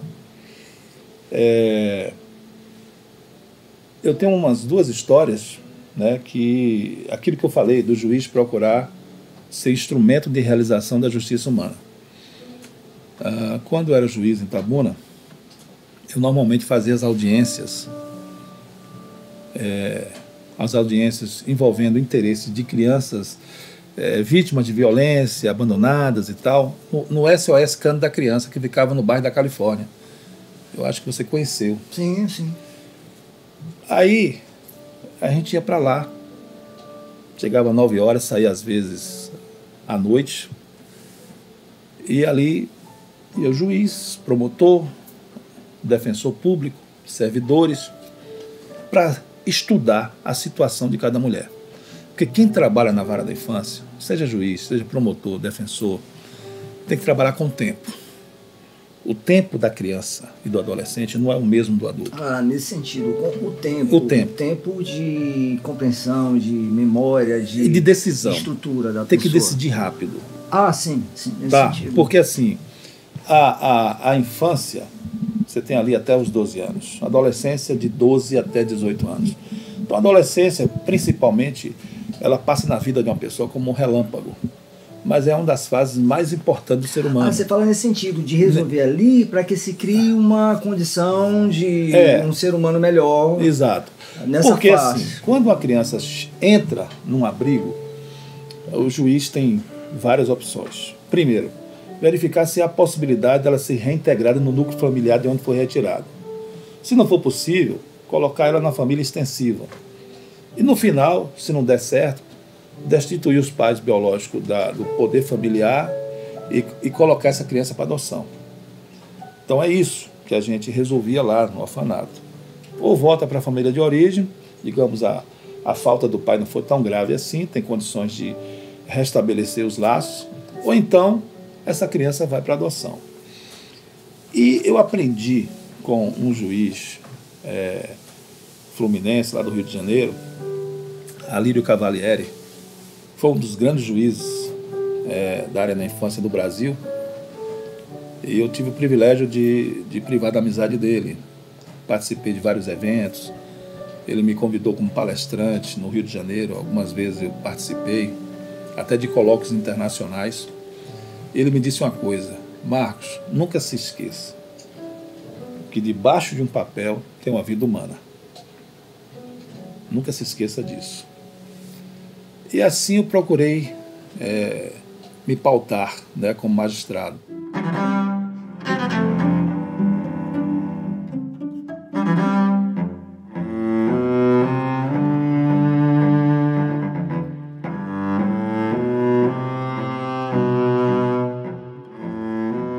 Então, quando eu fazia as audiências lá, no SOS Canto da Criança, que já estava no final, tinha um garotinho chamado Ayrton, que ele ficava me espreitando.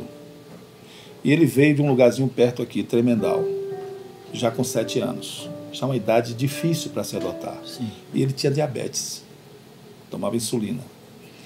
Aí todo mundo saiu, ele chegava para mim e falava: doutor Marcos, e aí, tem alguma família para mim? Aí eu chegava para ele e dizia: Ayrton, tenha calma, eu vou lutar por você. E aí, chegava no mês seguinte, eu fazia audiência. E ele continuava me espreitando lá. Esperar todo mundo sair. E aí, doutor Marcos, alguma família para mim? Aí eu disse: olha, ainda não. Bom, um certo dia, eu acho que veio a crise de diabetes, veio a crise da angústia de ter uma família, que ele foi destituído da família original, e ele quebrou o orfanato. Deixou de cabeça para baixo. Quebrou de quebrar Quebrou mesmo? tudo lá. Fez com 7 anos? 7 anos. Aí nós tiramos ele de lá temporariamente, depois eu fui conversar com ele, disse que não era daquela forma que se resolvia os problemas e tal. E eu falei: ó, o seu dia vai chegar. Pode confiar em mim, o seu dia vai chegar. Aí, uma certa feita, apareceu um casal de Curitiba para adotar uma criança aqui. E ele estava tudo legalizado, cadastrado, tudo certinho. Vai adotar uma criança, acho que de 3 anos, porque nenhuma pessoa do cadastro de Itabuna se interessou. Aí você abre para o Brasil. E esse casal veio para adotar essa criança. E depois de um bom tempo aqui, no estágio de convivência, o pretenso pai chegou para mim no gabinete e falou: doutor Marcos, pelo meu cadastro, será que eu não poderia adotar mais um? Aí eu perguntei a ele: talvez. Quem é? Ayrton. Aí eu falei: só se for agora. Fale com o seu advogado para ele entrar com a guarda provisória, que eu defiro agora aqui. Aí, posso fazer isso? Pode fazer, fala com o seu advogado, rapaz. Manda ele entrar com o pedido. Eu vou deferir agora, você já vai para Curitiba com ele. Aí assim ele fez. E levou a Ayrton. Aí depois de uns 4 meses, teve uma audiência, a Ayrton veio já todo gordinho, bonitinho, as feições toda modificada, me abraçou e tal. Aí concluímos o processo de adoção. Concluímos o processo e depois de uns 6 meses, o pai veio de Curitiba pegar certidões, né, de nascimento, porque com a adoção, aquela certidão anterior é cancelada e nasce uma outra sem nenhuma origem, sem nenhuma observação sobre a origem do ato. Uma certidão como outra qualquer. E veio pegar a certidão dos dois que ele adotou, né, ele e a esposa. Aí ele chegou no meu gabinete, chegou: doutor Marcos, eu trouxe aqui uma carta de Ayrton para o senhor. Ah, tá bom, tá. Botei aqui, não li na hora, mesmo porque eu estava envolvido com outras coisas. Cheguei em casa com calma, peguei e comecei a ler aquela carta. E a carta dizia mais ou menos assim: olá, doutor Marcos, aqui é o Ayrton, lembra de mim? Quero dizer ao senhor que eu estou numa família maravilhosa. Pela manhã estudo no colégio tal, não me recordo o nome que ele falou, e à tarde jogo futebol no Coxa. O Coxa é apelido do Curitiba. E estou te escrevendo para lhe agradecer e dizer para o senhor que quando eu crescer, também quero ser juiz como você, para ajudar as crianças pobres. Coisa linda, né? Então, assim, isso foi uma coisa que me marcou muito, entendeu? Eu tenho muitas histórias assim. O senhor percebe que foi um instrumento e um anjo numa situação dessa e pôde cumprir a sua missão nesse sentido. Então, assim, eu tenho muitas histórias assim, né? Já tem algum desses aí adulto que você ainda tem contato? Tem. Por exemplo, eu tinha um projeto aqui, tá bom? Já está encerrando o tempo, mas a gente já está concluindo aqui então, a conversa. Então, vamos lá. Essa agora eu vou ser rápido. Eu tinha um projeto na infância chamado de Adote a Esperança, né? E eu dava a condição dos casais que estavam cadastrados de ficar com a criança em períodos especiais, como Semana Santa, Réveillon, levar para casa, sem nenhum compromisso. Não está ali para adotar, nada disso, sem nenhum compromisso. E aí, uma dessas pessoas que participou do programa levou uma criança negra, Amanda, muito bonita, por sinal, com 4 anos de idade. E aí levou para casa, mas não adotou, ficou como guarda. Só que a guarda pode ser revogada a qualquer tempo. Depois de 5 anos, essa mulher achou de devolver essa criança. A criança já estava com 9 anos de idade. Aí nós tentamos demovê-la da ideia, a psicóloga conversou, depois eu vi que não dava mais jeito, que ela estava decidida a devolver essa criança. Aí eu falei, não, tranquilo, não vamos mais discutir isso, ela quer devolver, vamos revogar a guarda. E uma sexta-feira à tarde, final de semana, né, a gente doido para tomar uma cervejinha, ela chegou na vara da infância com a criança de um lado e os pertences dela do outro. E olhando para o juiz, para mim. Aí chegou, doutor, estou entregando. Tá. Ela virou e nem se despediu da menina. E a menina estava assim. Você sabe que isso aqui é sinal de insegurança. O corpo fala, né? A criança, mãe vai me devolver para o orfanato. Aí eu falei, Amanda, fique tranquila, você vai ficar pouco tempo lá. Aí nisso, minha esposa, Rosana, havia chegado para me buscar. Quando ela viu a história, ela falou, essa criança aí não vai para o orfanato, não. Essa criança vai lá para casa. Depois a gente vê o que é que vai fazer. Mas ela não tem condição de ir para o orfanato. Nessa situação aí. Aí levamos para casa. Eu já tinha a Franciele, né, que eu adotei, e tinha mais ou menos a idade dela. E aí saímos, fomos para Ilhéus, praia, né? Quando chegou no domingo, comprou uma boneca para ela e tal. Ela ficou brincando com a minha filha, a Franciele. E lá para as tantas, ela chegou para a Franciele e disse assim, Franci, será que seu pai não quer me adotar? Aí Franci, com medo de perder o espaço dela, e ela é um pouco espirituosa, né? Chegou e disse assim, Amanda, não pode. Só pode um por família. Aí chegou, eu estava assistindo o Fantástico, ela chegou e disse, meu pai, se a Amanda lhe perguntar se pode adotar, você vai falar que não pode, que a lei só permite um por família. Eu falei, onde é que está essa lei aí? Onde é que está escrito isso aí? Que eu não conheço, né? Aí chegou a segunda-feira, eu tive que entregar a Amanda no orfanato, não teve jeito. Olhava pelo retrovisor, ela chorava copiosamente. Bom, aí, tempos depois, nós mobilizei a vara da infância e para tentar ver se tinha alguém interessado em adotar aquela criança. Não havia nenhum candidato brasileiro. Aí eu recebi um telefonema, cerca de umas 3 semanas depois, de Salvador, dizendo que havia um casal italiano que estava interessado em Amanda. Aí mandaram uma professora de italiano, já veio aqui, já preparou. Enfim, a Amanda acabou sendo adotada por esse casal. E aí, como eu falei, ela era uma pessoa muito bonita. Ela passou a ser garota propaganda na Itália. Uau! Manequim? Manequim na Itália. Aí depois disso, eu fui para a Itália em 2019, passear. Eu fui para Roma, fui para Florença e Veneza, né? E aí, Franciele conseguiu se comunicar com a Amanda. A Amanda já com 20 e poucos anos, né? Quase 30. Não, uns 27 mais ou menos. Aí, quando falou com ela, meu pai está indo para ir. Meu pai está na Itália, ele está indo com minha mãe e tal. Aí ela entrou em contato comigo, que queria encontrar comigo, que queria falar comigo. Aí a gente marcou, eu acho que foi em Roma, mas teve um problema lá de transporte, que ela não conseguiu. e eu descobri que ela trabalhava num documentário de Roma Antiga. Ela estava trabalhando num documentário de Roma Antiga, estava toda bem estabilizada e feliz. Aí a gente não se encontrou. Infelizmente não deu pra gente se encontrar. Mas hoje na internet vocês não têm... Mas aí depois eu soube da vida dela, mora bem, mora em apartamento, trabalha. Você acaba se envolvendo emocionalmente, né? Com esses causos, essas histórias de pessoas que você, né? Sim, isso aí. Tem que ter uma eu falei assim, poxa, valeu a pena, né? Tirar uma criança de uma situação de vulnerabilidade, sem grandes perspectivas na vida e colocar numa família, né, mesmo internacional, porque o amor não tem fronteira, meu amigo, né, em qualquer lugar.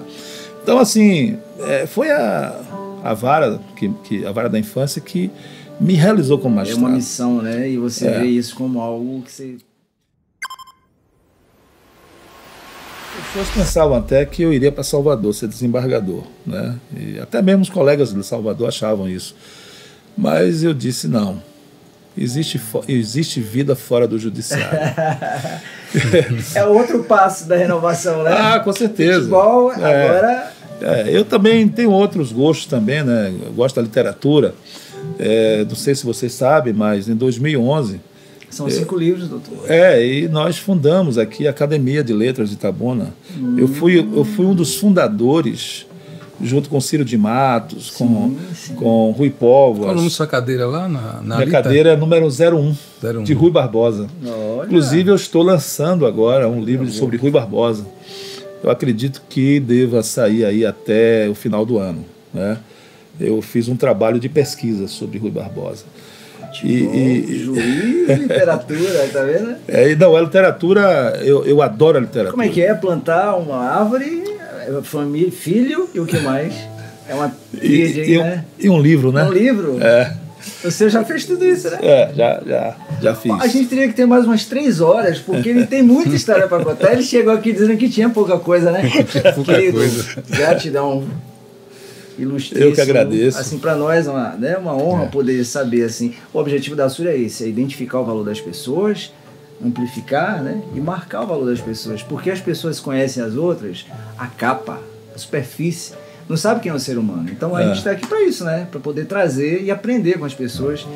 E hoje você trouxe para a gente, assim, lições grandiosas, não foi? Sim. De exemplo do que é felicidade na vida, o que são princípios, né?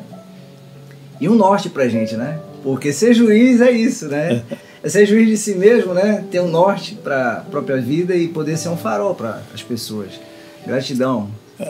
Antes de concluir, né? Você falou aí da literatura, e que eu gosto da literatura, gosto mesmo. Jorge Amado, de Adonias Filho, e aí vai, outros autores, mas assim, aprendi uma frase muito interessante de um poeta que já nos deixou, Goulart de Andrade. Ele dizia assim: a arte existe porque a vida não basta. Né? Então a gente tem que, às vezes, se refugiar numa boa música, né? Numa poesia, num bom livro, né? Para suportar, às vezes, a vida, que muitas vezes ela é um tanto cruel também, né? A gente não pode negar isso, embora ela seja ao mesmo tempo bela, né? E maravilhosa. Então, assim, tem uma outra... É desafiadora a vida, né? É desafiadora. Mas, como eu disse, amizade, né? Eu acho que esse livro fala muito sobre isso, né? O Sérgio está me passando isso. E eu acho que nós somos seres gregários, a gente vive em função do outro, ninguém é autossuficiente. Por maior conhecimento que eu tenha, eu digo a vocês que eu aprendo muito com meus alunos, um olhar, estou sempre aprendendo algo novo, né?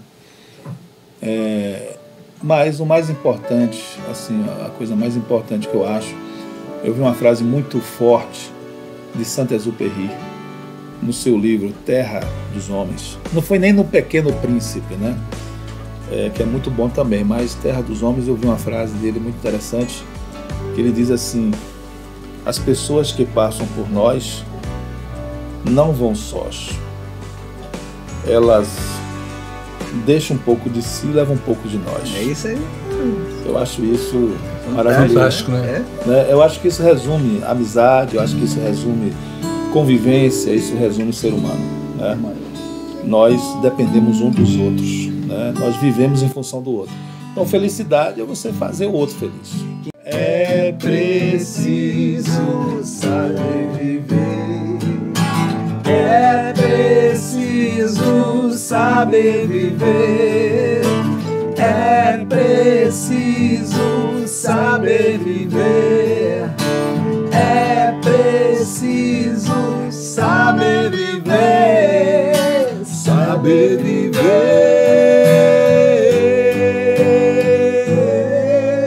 Suja Talk Show, contando a sua história. O Dr. Marcos Bandeira. Satisfação, meu irmão. Gratidão. Eu que agradeço pela oportunidade.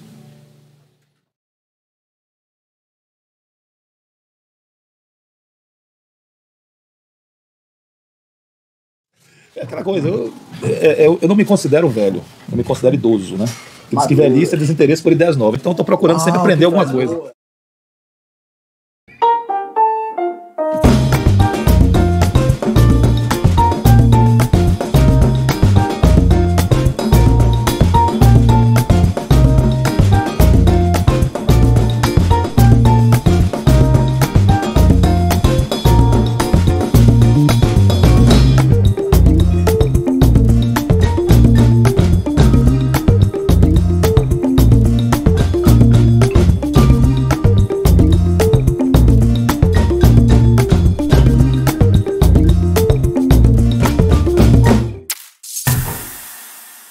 Jogar no meio. No meio, né?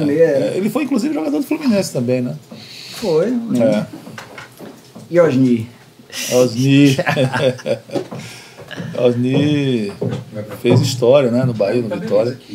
Eu tive a felicidade de jogar contra o Osni. Jogou contra ele? Pela seleção de Ilhéus. Sanata também, não? Não. Eu joguei contra Douglas, Osni, Gerson. Pô, Douglas, cara. Douglas pra mim foi um... Tem uma história de Douglas, não sei se você conhece a história de Douglas. O Bahia tinha um presidente chamado Osório Vilas Boas. Osório. E ele pediu, tinha um diretor de esporte chamado Manu.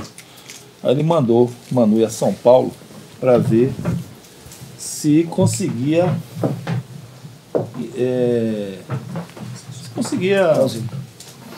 contratar um jogador assim de qualidade, né, no meio-campo. Opa, saiu aqui. No meio-campo. Aí esse Manu ficou encantado com Douglas. Só que Douglas, ele jamais iria pegar uma posição no Santos porque tinha Pelé, né? Entendeu? Douglas era ponta de lança mesmo, não? Jogar na posição de Pelé ali. Um pouquinho mais atrás, né? Tá ótimo. Aí, resultado, o que acontece? Ele conversa com Douglas. E Douglas disse a ele que não poderia vir para o Bahia porque tinha um pré-contrato com a América do Rio.